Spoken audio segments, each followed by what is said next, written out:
Multi level marketing antara harapan dan kenyataan. Benarkah multi level marketing adalah jualan door to door atau sales? Multi level marketing adalah bisnis yang tidak bergengsi. Multi level marketing hanya menguntungkan orang-orang yang pertama gabung. Yang bergabung belakangan pasti rugi. Multi level marketing adalah bisnis yang menipu. Benarkah demikian? Banyak pertanyaan mungkin yang Anda terima selama ini kan. Apaan MLM? MLM itu kan bisnis penipuan. Betul nggak? Anda bisa jawab? Nggak bisa bang, paling gue cuma bisa ngotot. Bukan, enak aja lo, bukan. Kenapa bukan? Nggak tahu, pokoknya bukan. MLM itu kan bisnis yang nggak jelas. Siapa bilang jelas? Nggak jelas, jambak-jambakan. Kasih tahu dia.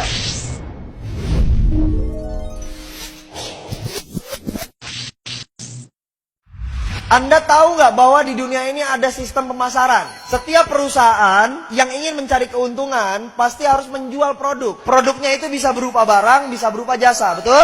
Nah, dibutuhkan sistem pemasaran untuk sampai ke konsumen. Nah, sistem pemasaran itu hari ini saya mau jelaskan kepada Anda.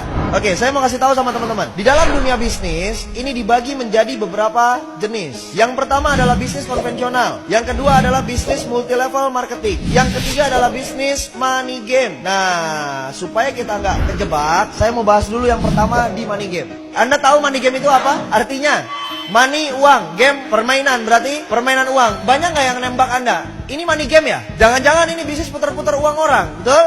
Anda harus kasih tahu, Anda harus sadar. Kita harus tahu bahwa money game itu punya karakteristik, punya identifikasi. Yang pertama, money game, yang pertama, sudah pasti tidak ada produk. Tidak ada produknya. Jadi kalau perusahaan ada yang nawarin tanpa produk, pasti money game. Perlu nggak dicari tahu lagi lebih dalam? Nggak perlu, tinggal. Paham?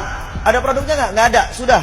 Tinggal. Identifikasi yang kedua, ada produk tapi harganya selangit. Contoh, produknya harganya selangit itu dibandingkan sama produk-produk yang ada di pasaran. Contoh misalnya odol. Odol biasa beli Pepsodent berapa harganya? Goceng, ceban gitu ya. Nah, ini ada perusahaan misalnya, dia punya produk odol juga. Harganya berapa? 50.000, 100.000. Apa kelebihannya? Pas sikat gigi, giginya jadi emas. Paham nggak maksud saya nih? Jadi harganya terlalu berlebihan, terlalu jauh. Produknya misalnya air minum, air mineral. Air mineral biasanya berapa? 5.000. Ada nggak yang jual sampai 50.000? Itu money game, itu identifikasi money game. Yang ketiga, sebenarnya tidak ada produk, tapi pura-pura ada produk. Biasanya sistemnya cicil atau tabung. Misalnya contoh, perusahaan itu menawarkan Anda produknya emas, tapi nanti dapat barangnya tahun depan. Jadi setiap bulan Anda taruh uang dulu. Perusahaan itu menawarkan travel, perjalanan umroh, perjalanan haji. Sifatnya tabung tiap bulan. Kapan dapatnya? Ntar 2 tahun lagi, ntar tahun depan. Nah, itu hati-hati, itu money game. Pura-pura ada produk, padahal produknya nggak tahu kapan adanya. Produknya nggak jelas. Paham? Dan ini udah banyak di masyarakat. Jadi 3 identifikasinya. Anda ketemu sama perusahaan seperti ini yang nggak ada produk atau produknya harganya selangit, atau nggak ada produk tapi pura-puranya ada produk dengan cara mencicil atau menabung. Sudah, tinggalkan. Itu bukan perusahaan yang benar. Paham? Oke. Kemudian konvensional, ini yang terjadi di sekitar kita. Pasti ada warung atau toko di sekitar Anda, betul ya? Nah, konvensional ini sistemnya begini. Semua perusahaan tadi saya bilang, semua perusahaan pasti sifatnya melakukan penjualan, betul? Yang dijual apa? Produk. Nah, barang tersebut pasti diproduksi dulu kan? Di mana? Pabrik. Dari pabrik, apakah langsung ke konsumen? Tidak. Dia lari dulu ke distributor besar. Dari distributor besar, dia lari lagi ke distributor kecil. Dari distributor kecil, dia lari lagi ke agen-agen. Dari agen, dia lari lagi ke warung-warung atau toko. Dari warung-warung, baru dia lari lagi ke konsumen. Paham? Oke, yang saya mau tanya, konsumen tahu nggak ada barang yang di warung, ada barang di agen, ada barang di distributor kecil, di distributor besar? Taunya dari mana? Harus ada iklan. Bayar nggak iklan? Mahal nggak bayar iklan? Mahal, betul? Terus, dari pabrik ke distributor besar, ada nggak biaya distribusinya? Ada biaya pengiriman? Ditambah harganya? Contoh misalnya, ini harganya 2.000 dari sini, 2.000 perak. Sampai ke distributor besar, dari distributor ke distributor kecil, harganya tetap 2.000 atau berubah? Berubah jadi 4.000, betul? Dari ini ke sini, dari distributor kecil ke agen, berubah lagi jadi 6.000, 8.000 misalnya, betul?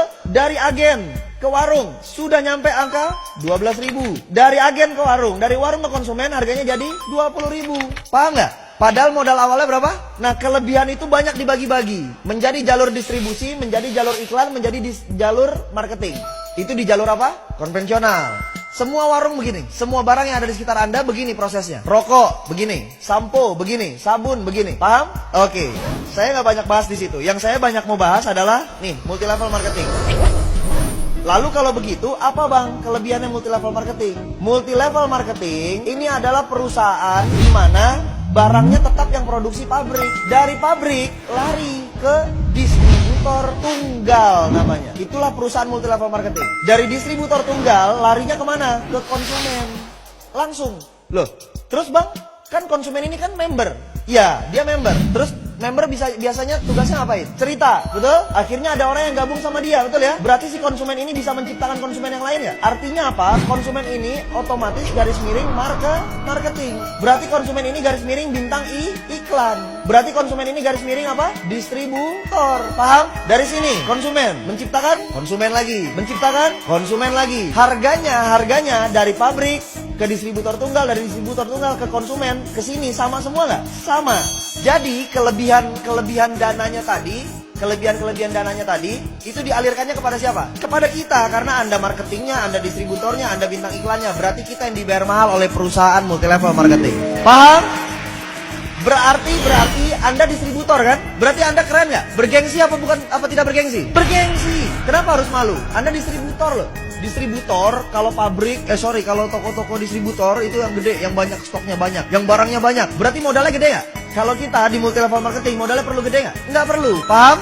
Oke, satu kelebihan lagi yang saya mau bahas. Anda lihat, Anda perhatikan. Biasanya jumlah barang yang dimiliki konvensional dari pabrik, dia ngoper ke distributor besar ini biasanya bersyarat. Artinya paket besar. Anggap misalnya 10.000 piece. Begitu sampai turun ke distributor kecil, ini turun menjadi 2.000 piece. Dari sini turun ke agen misalnya 500. Ke warung-warung misalnya 100. Ada batasan jumlah barang yang dikirimin, stoknya. Berarti pertanyaan saya begini, si warung ini bisa nggak lebih kaya daripada agen? Nggak mungkin, orang jualannya cuma 100 tiap hari. Agen jualannya 500 tiap hari. Mungkin nggak dia lebih kaya daripada ini? Tidak mungkin. Agen mungkin nggak lebih kaya daripada distributor kecil? Tidak mungkin. Distributor kecil mungkin nggak lebih kaya daripada distributor besar? Tidak mungkin. Betul?